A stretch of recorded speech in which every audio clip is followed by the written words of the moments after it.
অষ্টসখীকে সঙ্গে নিয়ে চলেছেন দধি দুগ্ধ বিক্রয় করতে মথুরার হাটে।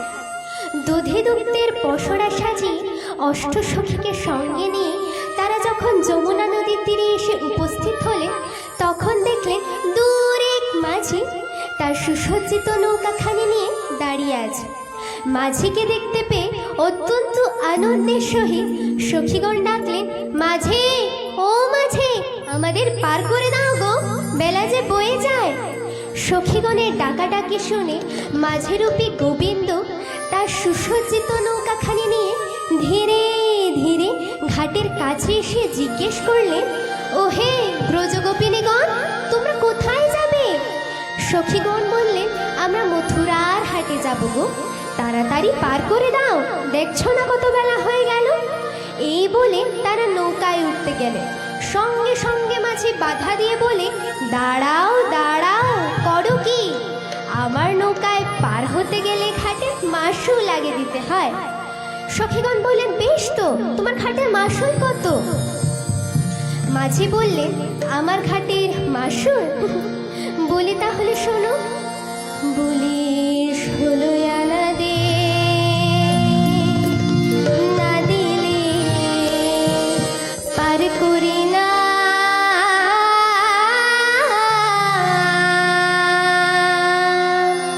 বলি আমারও সুন্দর নাও, যে বায়াসে দেয় পাও, আমারও সুন্দর নাও, যে বায়াসে দেয় পাও, আমারও সুন্দর নাও, যে বায়াসে দেয় পাও, আমারও সুন্দর নাও, যে বায়াসে দেয় পাও। আসিয়া ঘন এসো লোক, আসিয়া ঘন এসো লোক। বলো কি হে মাঝি, 1-2 আনায় পার হয়ে যায়, আর তুমি কিনা বলছো 16 আনা? আচ্ছা বেশ, আমরা না হয় 1 আনা দিব হে, 1 আনা দিব হে, 1 আনা দিব হে, 1 আনা দিব হে, সখীগণ মিলে 1 আনা দিব হে, সখীগণ মিলে 1 আনা দিব হে, তাড়াতাড়ি পার করো 1 আনা দিব হে, তাড়াতাড়ি পার করো 1 আনা দিব হে। স্বভাব চতুর মাঝি আমার এই 1 আনাকে বিশ্লেষণ করে বললেন, একা নাই, একা নাই কি নৌকা চালানো যায়?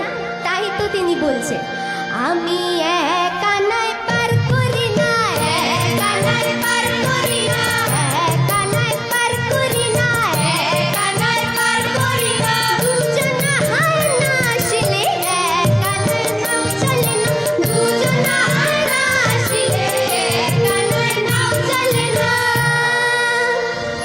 সখীগণ বললেন, বেশ তো, তাহলে আমরা 2 আনা দেব।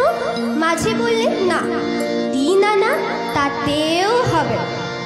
সখী বললেন, বেশ, আমরা না হয় 4 আনা দেব হে, 4 আনা দেব হে, 4 আনা দেব হে, 4 আনা দেব হে, সখীগণ মিলে 4 আনা দেব হে, সখীগণ মিলে 4 আনা দেব হে।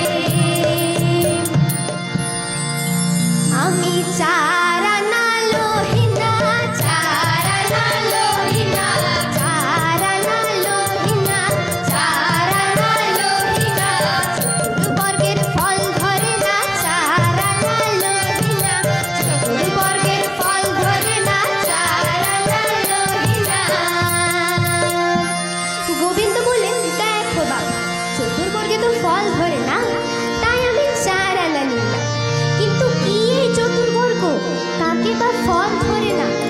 ধর্ম, অর্থ, কাম ও মোক্ষ যে চতুর্বর্গ আমাদের অন্তরে বর্তমান, গোবিন্দ বললে সেই চতুর্বর্গ থাকলে তাতে ফল ধরে না, অর্থাৎ সাধন হয় না, অর্থাৎ গোবিন্দ সাধনা হয় না। সখীগণ বলেন, বেশ, তাহলে আমরা 5 আনা দিব হে, 5 আনা দিব হে, 5 আনা দিব হে, 5 আনা দিব হে, সখীগণ মিলে 5 আনা দিব হে, সখীগণ মিলে 5 আনা দিব হে। আমি 5 আনা লই না, 5 আনা লই না, 5 আনা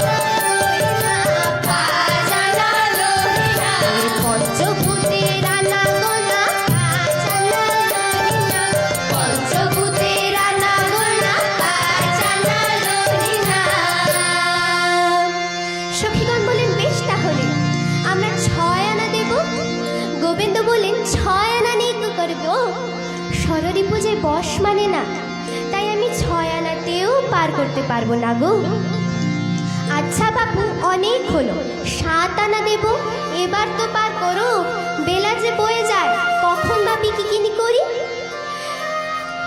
গোবিন্দ বললে, দেখো বাপু, 7 আনায়ও পার করতে পারবো না গো। 7 সমুদ্রের ঢেউ লাগবে আমার জীর্ণ তরিতে, তরি যে ডুবে যাবে, তোমাদের মহামূল্যবান প্রাণ যাবে, তখন তো কলঙ্ক মাঝিদের নামেই আসবে। তাই আমি 7 আনাতেও পার করতে পারবো না গো। বেশ বেশ, অনেক হলো, আমরা না হয় 8 আনা দিব হে, 8 আনা দিব হে, 8 আনা দিব হে, 8 আনা দিব হে, অষ্টসখী মিলে 8 আনা দিব হে, অষ্টসখী মিলে 8 আনা দিব হে।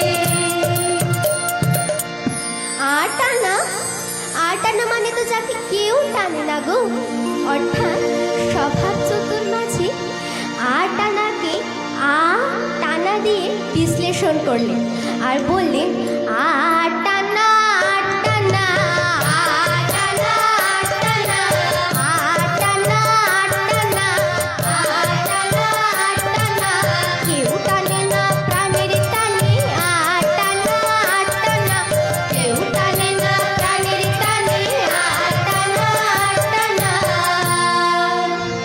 সত্যি তো, আমরা কি আর বিপদে না পড়লে গোবিন্দকে স্মরণ করি? তাই গোবিন্দ বললেন, কেউ তো প্রাণের দায় টানে না গো, তাহলে কেমন করে 8 আনা নি? সখীগণ বললেন, মাঝে তুমি 8 আনা বোঝো না? 8 আনা মানে 1 টাকার অর্ধেক গো, অর্থাৎ কি না, খণ্ড টাকা। কিন্তু গোবিন্দ আবার খণ্ড টাকা নেবেন কেমন করে? আমি খণ্ড তো লহিনা, খণ্ড তো লহিনা, খণ্ড তো লহিনা, খণ্ড তো লহিনা, তন্ময় আমি খণ্ড তো লহিনা, অখণ্ড চৈতন্য আমি খণ্ড তো লহিনা। অনেক তো হলো, আর বিলম্ব করো না, এবার আমরা না হয় 9 আনা দিব হে, 9 আনা দিব হে, 9 আনা দিব হে, 9 আনা দিব হে, ও হে ঘাটে 9 আনা বিক, 9 আনা দিব হে, ও হে ঘাটে 9 আনা বিক, 9 আনা দিব হে। গোবিন্দকে বলে কিনা ঘাটে 9 আনা বিক, তাও কি কখনো হয় গো? যে যুগে যুগে আমাদের পার করে আসছে, তাকে কিনা বলে ঘাটে 9 আনা বিক। তাই গোবিন্দ এই 9 আনাকে বিশ্লেষণ করলেন 9 না, অর্থাৎ তিনি এই কাজে নূতন নয়। তাই উত্তরে বললেন, আমি 9 আনা, 9 আনা, 9 আনা, 9 আনা, 9 আনা, 9 আনা, 9 আনা, 9 আনা, বহুদিনের পুরানা, 9 আনা, 9 আনা, বহুদিনের পুরানা, 9 আনা, 9 আনা, যুগে যুগে পার করে, 9 আনা, 9 আনা, যুগে যুগে পার করে, 9 আনা, 9 আনা। সত্যি করে বলো তো মাঝে, তোমার ঠিক কি চাই? কোনোটাতেই দেখি তোমার হয় না, যাই বলি কিছু না কিছু বলতেই থাকো।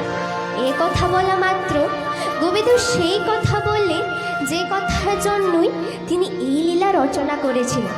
তিনি বললেন, আপামর ভক্তে গণের উদ্দেশ্যে বললেন, তোমাদের 16 আনা দাও না।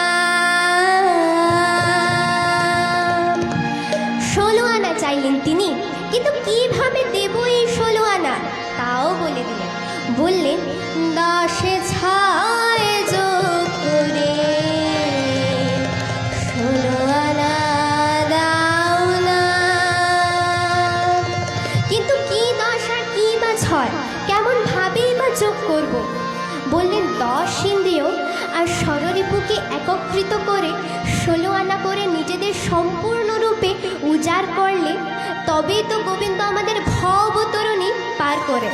তোমাদের 16 আনা দাও না, 16 আনা দাও না, 16 আনা দাও না, 16 আনা দাও না,